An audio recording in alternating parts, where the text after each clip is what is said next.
बड़चना block अंतर्गत छतिया महापुरुष हाड़ीदास महाविद्यालयर 48तम प्रतिष्ठा दिवस महाविद्यालयर अध्यक्ष मनोज कुमार मिश्र अध्यक्षतार अनुष्ठित हो जाइछि। उक्त कार्यक्रम में मुख्य अतिथि भाव राज्य शिल्प दक्षता विकास और वैषयिक शिक्षा विभाग मंत्री संपत चंद्र स्वाई जोगदी छात्र छात्री मानक दक्षता विकास पर उपादेय तथ्य प्रदान करी छात्र छात्री मानक उत्साहित करथिले। कार्यक्रम में उद्घाटन विधायक अमर कुमार नायक मुख्य वक्ता भाव जोगदी महाविद्यालयर आवश्यकता थिबा विभिन्न प्रकार कार्य सहयोग करने सम्मति प्रदान करी छात्री निवास शिलान्यास करथिले। अतिथि माने छतिया यात्री निवास ठारू एक विराट त्रिरंगा शोभायात्रा महाविद्यालयर मंच निकट में पहुंची थे। एनसीसी कैडेट माने मुख्य अतिथि मानक पाछटी नहीं। अध्यापक विजय कुमार राउत मंच परिचालना करथिबा बेले प्रशासनिक मुख्य मिनती मिश्र अतिथि परिचय प्रदान करथिले। अध्यापक सुकांत कुमार साहू स्वागत भाषण प्रदान करथिबा सह अध्यापिका मोनालिसा महांती धन्यवाद अर्पण करथिले। अध्यापिका डॉक्टर चंद्रकला नायक अध्यापिका सरोजिनी स्वाई समेत समस्त अध्यापक अध्यापिका और छात्र छात्री माने कार्यक्रम में सहयोग करथिले। ऑनलाइन एडमिशन राज्य रे समस्त कॉलेज गुडी के रहला मो मन रे केवल एति पे अछि आगो ऑफलाइन में जब एडमिशन होतबा आम अंचल रे केवल स्थानीय अंचल रो पिला माने आस्ते एडमिशन करूतले आवेदन करूतले एवं घर पाखर पिला तांको आवेदन प्रक्रिया को एवं तांकर योग्यता को आधार करी कॉलेज रे तांको एडमिशन मिलतुला। किंतु जब साइंस रे एडमिशन हैला ऑप्शन मारी 50 किलोमीटर 60 किलोमीटर 100 किलोमीटर रेडियस रो पिला सिक्रेट एडमिशन करूचंती सेही दिन जो दिन तो साइंस रे एडमिशन हैला सेही दिन किछि नहल भी नाही 100 बेडेड गर्ल्स हॉस्टल कर दबा दरकार था। हमें बहुत पछरे चली छे हम पिला माने दूर आसुते आज भी मु करिबी छतिया कॉलेज रे 50 किलोमीटर रेडियस रो बहुत दूर रो पिला माने जियो माने आसी एडमिशन करूथबे कोठी मेस करूथबे कोठी बंधु बांधव पिला के घरे रहथबे माने कोठी संग साथी हेकरी परीक्षा समय आसी एकाठी होथबे एवं परीक्षा समय रहउथबे परीक्षा दे के फेरुथबे। आमे जते बळे ग्लोबली कम्पीट करबा को हम पिला माने को कहूचे सरकार के जते बळे इच्छा शक्ति अछि सब सुविधा जोटेबा पई ताले कोठी असुविधा रहउथबा कोटी ना कोटी मोर देखबो मते निर्वाचित हमारो परे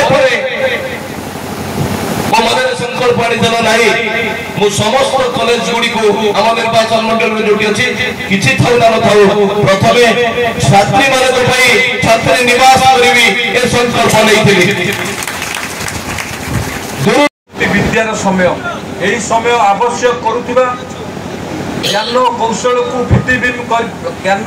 को भित्ति करी आमे जदि भित्तिभूमि की सुदृढ़ करिपारिबा ताहले निश्चित भाव में शिक्षा क्षेत्र में आमे अभिवृद्धि करिपारिबा आमर अर्थनैतिक अभिवृद्धि करिपारिबा एवं आमर सामाजिक क्षेत्र में मध्य आमर विकास हो पारिबो।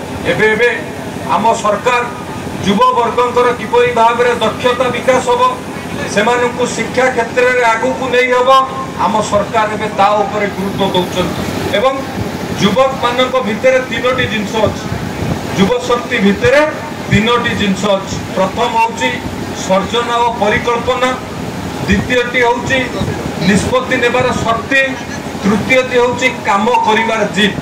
ये 18 रु 25 वर्ष भितर युव शक्ति भितर ये तीनोटी जिनस थाए। वर्तमान पाठ पढुचंती आपण माने युवावस्था छात्र अवस्था अछंती आपण मान जो परिकल्पना करिपारिबे सी परिकल्पना आउ केही करिपारिबे जो निष्पत्ति आपण माने नै परिबे सी निष्पत्ति आउ केही नै परिबे एवं युवक को भीतर जो जिद अछि काम करिवार जिद अछि ये जिद आउ कहा भीतर नै।